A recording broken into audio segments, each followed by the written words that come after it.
Bienvenida, bienvenido. Esta es La Semana en 10, un espacio de la Barra Mexicana, Colegio de Abogados, dedicado a llevarte a ti las noticias jurídicas más relevantes de la semana. Mi nombre es Luis Pereda y comenzamos.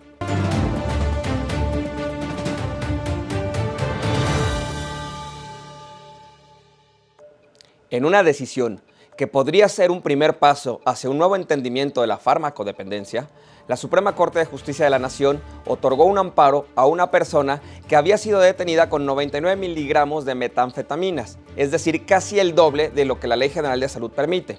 Por supuesto, esta persona fue iniciada en un proceso penal. Esta persona presentó un amparo y la Suprema Corte lo resolvió otorgándole la razón, argumentando que es un adicto y por lo tanto una persona enferma y por lo tanto debe de recibir atención médica, no persecución penal. Desafortunadamente, esta decisión de la Suprema Corte solo fue tomada por una mayoría de 3 ministros en la sala. Por lo tanto, el fallo no alcanza a ser jurisprudencia y solo beneficiará a esta persona. Pero quizá sí sea un primer paso en la dirección correcta. Menos criminalidad, más atención médica. La Suprema Corte determinó que los plazos establecidos en las legislaciones locales para saber si hubo o no un concubinato no necesariamente son determinantes. Esto sucedió cuando una mujer demandó la sucesión de su pareja y el reconocimiento del carácter de concubina y, por supuesto, el pago de una pensión alimenticia asociado a este. El juez que conoció del asunto le negó la razón argumentando que ella no había vivido los 5 años que señalaba el Código Civil del Estado de Jalisco. En su sentencia, la Suprema Corte destacó la importancia de ajustar la normatividad incorporando un modelo flexible e idóneo capaz de garantizar la inclusión de todas las estructuras familiares, aun si no se ajustan a la visión tradicional.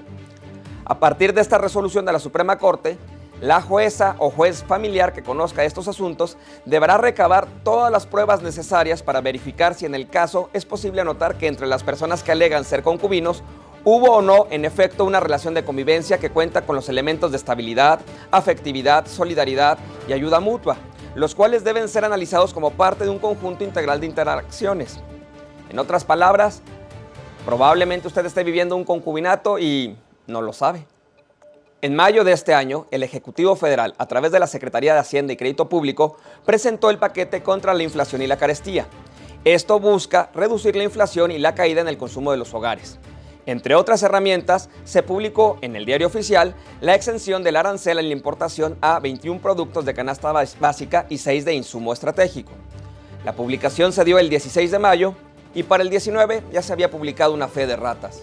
El gobierno federal podrá seguir manteniendo como reservada los datos de compra de las vacunas contra el COVID-19, puesto que la Suprema Corte decidió que, en un contexto de pandemia, esto debía ser considerado como información de seguridad nacional. Por mayoría de 8 votos, el Pleno de Ministros ordenó revertir las resoluciones que al respecto había tomado ya el INAI y mantener reservada la información de los contratos y órdenes de pago de estas vacunas por un plazo de 5 años.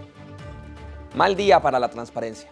El Congreso de la Unión no ha cumplido con su obligación de corregir la Ley Nacional sobre Uso de la Fuerza. Es en este contexto que el presidente de la Cámara de Diputados le envió a la Suprema Corte un escrito solicitándole que ampliara el plazo y les permitiera hacer las reformas necesarias en el segundo periodo de sesiones de este año. La historia se remite al 26 de octubre del año pasado, cuando el Pleno de Ministros resolvió la acción de inconstitucionalidad promovida por la Comisión Nacional de Derechos Humanos y le ordenó al Congreso de la Unión que corrigiera los defectos encontrados en esta Ley Nacional del Uso de la Fuerza. Lo cierto es que el Congreso no lo ha hecho y ya venció el plazo que la Corte le dio, por lo que la Corte le advirtió que si no cumple inmediatamente le impondrá una multa y además las sanciones fijadas en el artículo 46 de la ley reglamentaria del artículo 105 constitucional, que bien podrían ser la consignación por desacato y la separación del cargo. La pelota está en cancha del Congreso. Veremos si ahora sí cumple. El ordenamiento jurídico mexicano tiene una nueva ley y es una ley general, es decir, se le roban atribuciones a las entidades federativas y se le da esa facultad al Congreso de la Unión. O por lo menos eso opinan las personas que ven que cada día nuestro federalismo es más centralista. En esta ocasión hablamos de la Ley General de Movilidad y Seguridad Vial. Esta ley tiene el objetivo de sentar las bases para la política de movilidad y seguridad vial bajo un enfoque sistemático y de sistemas seguros a través del Sistema Nacional de Movilidad y Seguridad Vial. En otras palabras, más atribuciones para el Congreso, menos atribuciones para los estados. Se publicó la cuarta edición del Índice de Estado de Derecho en México 2021-2022. En esta edición no hay muchas buenas noticias, ya que este índice muestra un estancamiento generalizado en todos los estados de la República en materia de Estado de Derecho. Si estos datos son correctos, la situación es muy preocupante. Se publicó una reforma a la Ley General de Salud en materia de salud mental. Con esta reforma se establece que la salud mental y la prevención de las adicciones será prioritaria dentro de las políticas de salud y deberá garantizarse su atención conforme a lo establecido en la Constitución Política de los Estados Unidos Mexicanos y los tratados internacionales celebrados y ratificados por el Estado mexicano. No estoy muy seguro que sea un problema de normatividad en lugar de un problema de presupuesto, pero muy bien por esta reforma que quizá va en el camino correcto. El estado de Guerrero se convirtió en la octava entidad federativa que despenaliza el aborto, eliminando este delito del Código Penal. Un paso importante hacia la libertad reproductiva de las mujeres.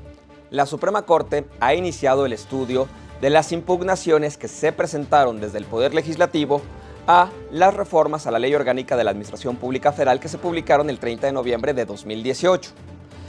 En lo que ha analizado la Suprema Corte, estas reformas a la Ley Orgánica no violan la Constitución, ya sea que hablemos de facultades en materia de seguridad nacional a favor de la Secretaría de Seguridad y Protección Ciudadana, o la concentración de políticas en materia de contrataciones públicas para la Secretaría de Hacienda y Crédito Público, o la coordinación de la Comisión Reguladora de Energía para la Secretaría de Energía, o por supuesto las facultades de la Secretaría de Gobernación y de Hacienda y Crédito Público para nombrar a diversos funcionarios de las dependencias y entidades de la Administración Pública.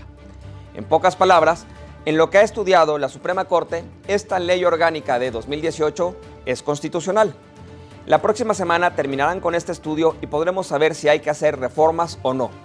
Por lo pronto, el Ejecutivo ya presentó una nueva iniciativa de reformas a la Ley Orgánica de la Administración Pública que está estudiándose en el Congreso. Esto es todo por el día de hoy. Le doy las gracias por acompañarme en una emisión más de La Semana en 10. Le pido que por favor sea generosa o generoso y nos pueda hacer llegar sus comentarios y sugerencias a través de las distintas redes sociales en las que este contenido llega hasta sus pantallas. Mientras tanto, nos vemos la próxima semana.